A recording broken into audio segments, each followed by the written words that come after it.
Volvemos una vez más al Salmo 119 y tomamos hoy la estrofa comprendida entre los versículos 17 al 24. Dice así el Salmo, Salmo 119, 17. Haz esta merced a tu siervo, que viva y guarde tu palabra. Abre mis ojos y miraré las maravillas de tu ley. Forastero soy yo en la tierra, no me encubras tus mandamientos. Consumida está mi alma de desear tus juicios en todo tiempo. Reprendiste a los soberbios, los malditos, que se desvían de tus mandamientos. Aparta de mí el oprobio y el menosprecio, porque tus testimonios he guardado. Aunque los magnates se sentaron y hablaron contra mí, tu siervo meditaba en tus estatutos, pues tus testimonios son mis delicias y mis consejeros. Hemos repasado ya algo de este salmo en las estrofas anteriores, que es el salmo que expresa de una forma poética y una forma desarrollada cómo se alcanza, cómo se obtiene una vida de felicidad, una vida saludable espiritualmente hablando. La vida plena está relacionada en esta estrofa con amar y obedecer la palabra. No hay ningún éxito posible fuera de esto. Es más, al margen de la Biblia solo se respira inquietud y fracaso. El salmista enseñó que la felicidad está en sujetarse a la Biblia y que una vida limpia delante de Dios consiste en obedecer la Escritura. Ahora progresa hacia dar a la vida un verdadero significado o un verdadero sentido. De otro modo, ¿en qué consiste realizarse en la vida? Y hay tres cosas que debemos ver en la estrofa que leímos. Primeramente, la necesidad de aprender, versículos 17 al 19. En segundo lugar, la necesidad de amar, versículo 20. Y en tercer lugar, la necesidad de descansar, versículos 21 al 24. Primeramente, pues, el Salmo presenta la necesidad de aprender. La tónica del Salmo es esta: aprender la palabra. Así apareció, lo hemos visto en el versículo 7. Te alabaré con rectitud de corazón cuando aprenda tus justos juicios. Versículo 12. Bendito tú, oh Jehová, enséñame tus estatutos. Aprender aquí es con ánimo de obedecer. De este aprendizaje brotan todas las bendiciones para la vida. El aprendizaje hace conocer al creyente lo que es bueno delante de Dios. Pero para eso exige primeramente revestirse de humildad.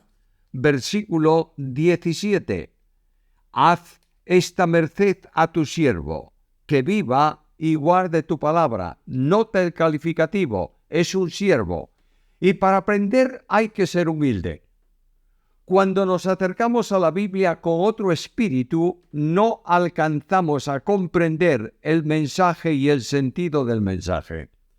Cada uno de nosotros necesitamos humildad para estar en sintonía con Dios.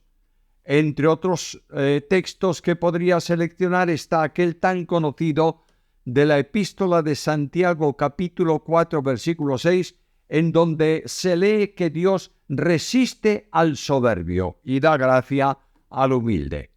La humildad es, por tanto, el elemento necesario para la obediencia voluntaria.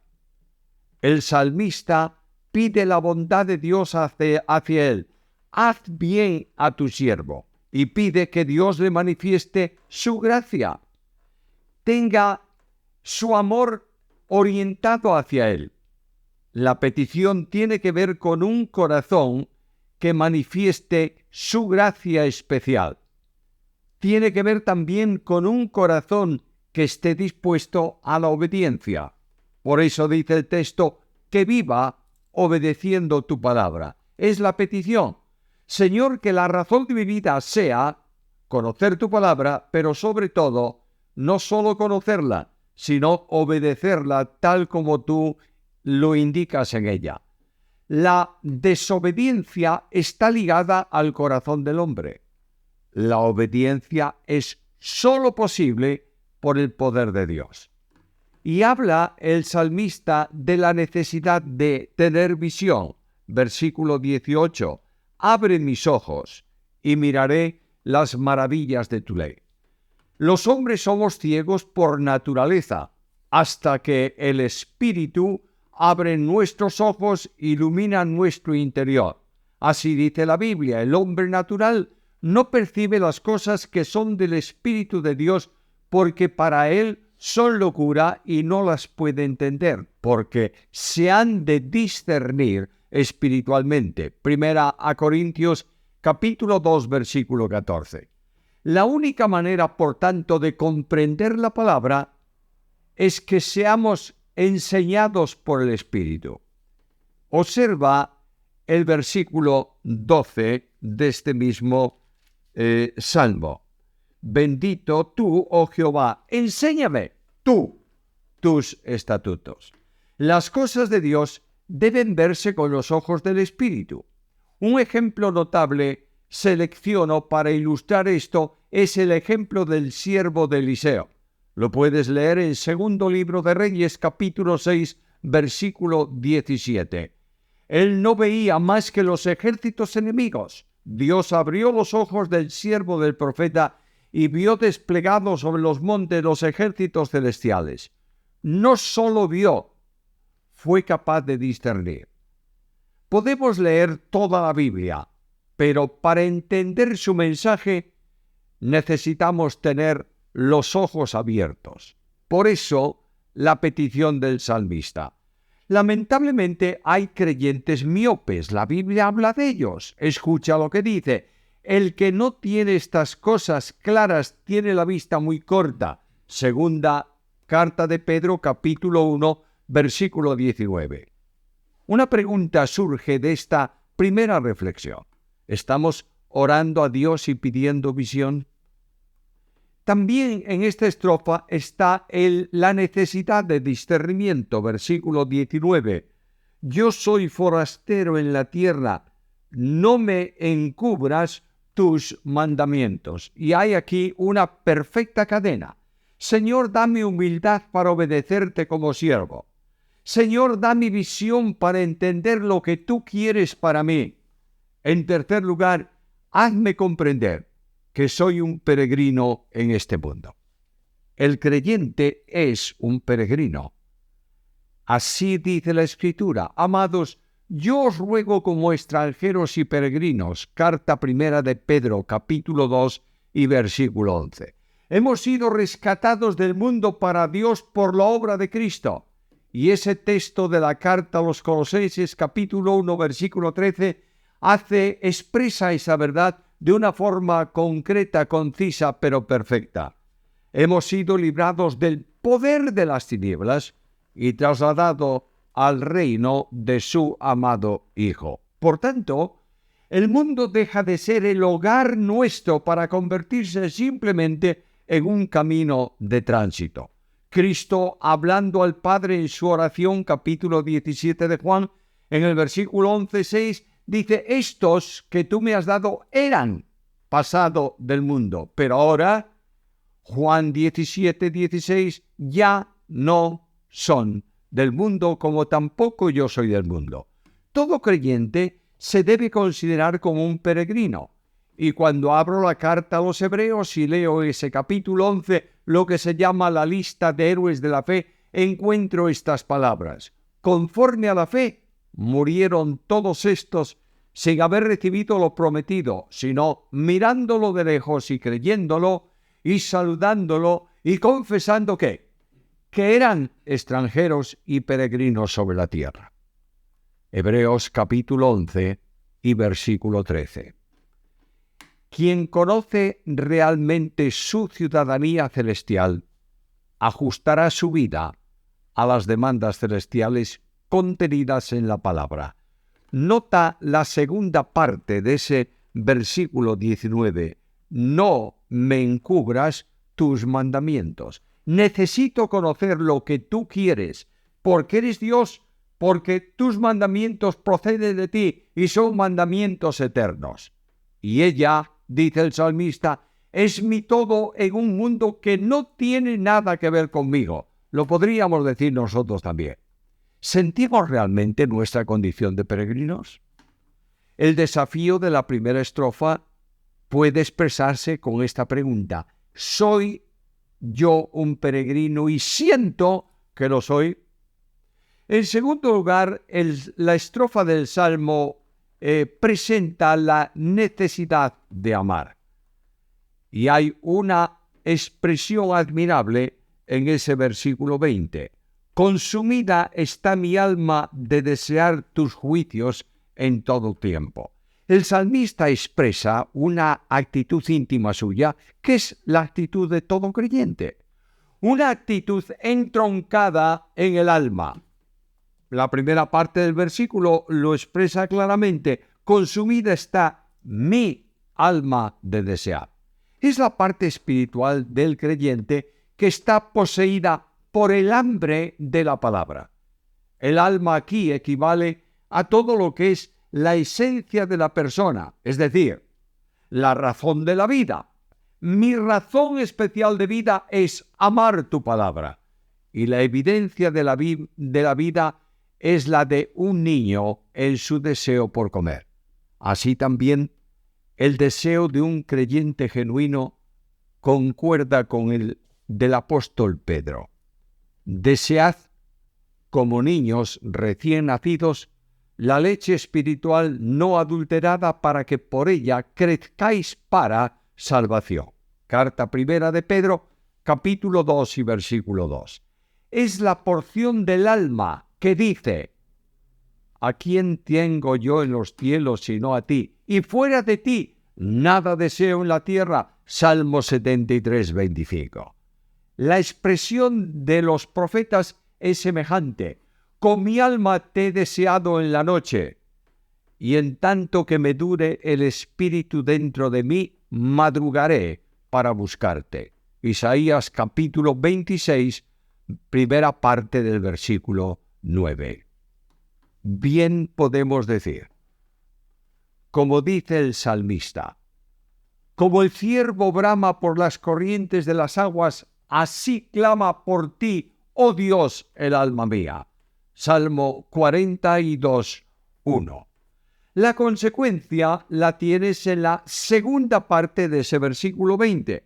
Si en la primera expresa el anhelo del alma, en la segunda parte no es para él suficiente lo que sabe, sino que quiere tenerlo en todo tiempo. No es que digamos algo acerca de nuestro amor por la palabra. El amor tiene que manifestarse en actitudes. El deseo por conocer la palabra de Dios se expresa en el esfuerzo por estar presente en el culto, en el esfuerzo por estudiarla junto con los demás hermanos.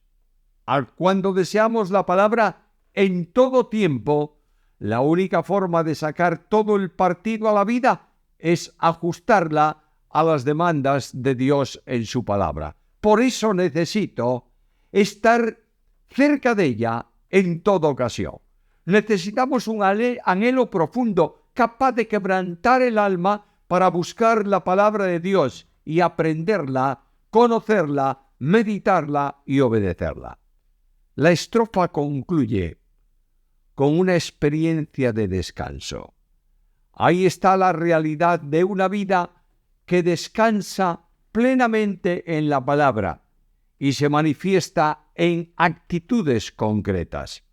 La actitud con los soberbios es evidente para todo aquel que ama la palabra. Versículo 21. Reprendiste a los soberbios, los malditos, los que se desvían de tus mandamientos. Observa qué calificativos le da. La soberbia es uno de los pecados de Satanás. El soberbio, que es arrogante, sigue los pasos del diablo. Por eso en Juan 8:44 el Señor dice a aquellos religiosos de su tiempo que no eran hijos de Abraham, sino hijos del demonio. Quien ama la palabra se sitúa en el campo que ella establece. Versículo 21. Reprendiste a los soberbios, los malditos, los que se desvían de tus mandamientos. El creyente se enfrenta con quienes no obedecen a la palabra y aquí por el Espíritu les llama soberbios, es decir, no se humillan, solo buscan sus deseos. Añade un calificativo más, maldito, que son como consecuencia de ser desobedientes, rebeldes, porque se desvían del camino de Dios. Estos procuran el daño de los que siguen a Dios sin escrúpulo para sus propias conciencias. Frente a esto, el creyente que ama la palabra no buscará su reivindicación, sino que descansará, porque sabe quién los va a reprender, que no es el creyente, es Dios. El creyente no se inquieta por las acciones de quienes están bajo la maldición de Dios. No busques nunca venganza o victoria sobre ellos. Cuando se enfrenten a ti, descansa. Escucha la palabra. No os venguéis vosotros mismos, amados míos, sino dejad lugar a la ira de Dios, porque está escrito, mía es la venganza, yo pagaré, dice el Señor. Romanos capítulo 12, versículo 19. Actitud con el menosprecio de las gentes. Versículo 22. Aparta de mí el oprobio y el menosprecio, porque tus testimonios he guardado.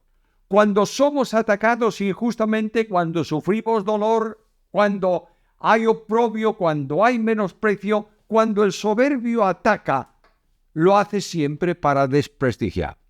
Ante el desprecio e incluso la calumnia, el recurso es la oración. Mira lo que dice el salmista: aparta de mí el oprobio y el menosprecio. Que yo no caiga, no descienda al campo de los malos. Cuando somos calumniados, una buena conciencia es base de consuelo, base de confianza para acercarnos a Dios. Nota la segunda parte del versículo 22, porque tus testimonios he guardado. ¿Cuál es la actitud que tengo que tener con los poderosos que me oprimen? Mira el versículo 23. Aunque los magnates se sentaron y hablaron contra mí, tu siervo meditaba en tus estatutos. Otras versiones, en vez de magnates, traduce príncipes, es igual. Equivale a personas que están en el ejercicio de autoridad y que ejercen autoridad sobre uno. Puede tratarse de cualquier persona. Los poderosos de la tierra en general, los que pueden causar dificultades, están planeando algo contra el creyente. Primera parte del versículo 23. Aunque los magnates se sentaron y hablaron contra mí. El creyente se siente intimidado porque es un hombre, una persona, y se siente intimidado por quienes están sobre ellos en este mundo. La actitud del creyente está claramente expresada en la estrofa del Salmo. Tu siervo medita o meditaba en tus estatutos. La preocupación desaparece para quien confía en la palabra. Los enemigos están fuera tratando de molestar o de afrontar a la persona, pero el creyente mira a la palabra. El deseo del salmista es precisamente este. Busca en la palabra y descubre la paz que viene de ella. Jehová está conmigo.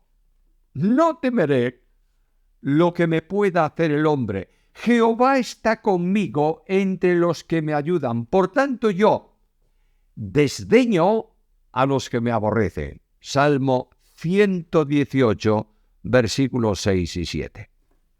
En una situación difícil, el creyente medita en la palabra.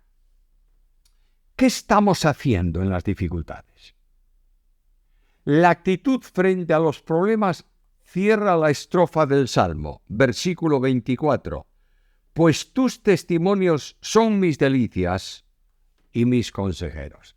Despreciado por los hombres, encuentra la delicia en la palabra de Dios.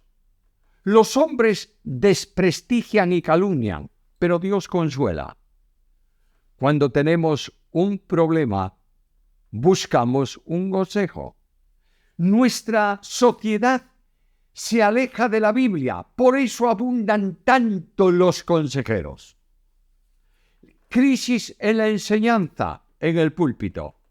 Falta de lectura y de meditación en la palabra en el hogar exige que los creyentes busquen consejeros.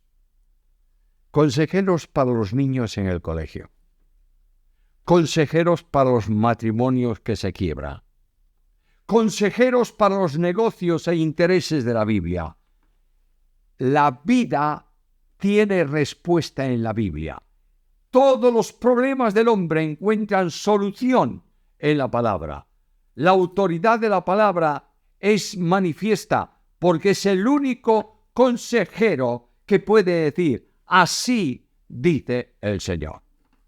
No hay problemas que puedan ocurrir en la vida que Dios no haya contemplado de antemano en su palabra. Por tanto, una pregunta con la que quiero terminar. ¿Queremos vivir una vida tranquila? Solo hay un camino: conocer lo que Dios tiene para nosotros en su palabra. Exige esto mucho más que un devocional diario. Es necesario para eso que Dios nos cambie a nosotros. Necesitamos humildad, visión y comprensión de lo que somos. ¿Está quebrantada nuestra alma? Mira lo que dice el salmista. Señor, abre mis ojos para que vea las maravillas de tu ley. Cuando las descubro, el alma se calma y la paz renace en la experiencia de cualquier vida agitada, no importa por cuál sea el temporal que dé contra ella. Que el Señor nos ayude a amar su palabra y a vivir su palabra.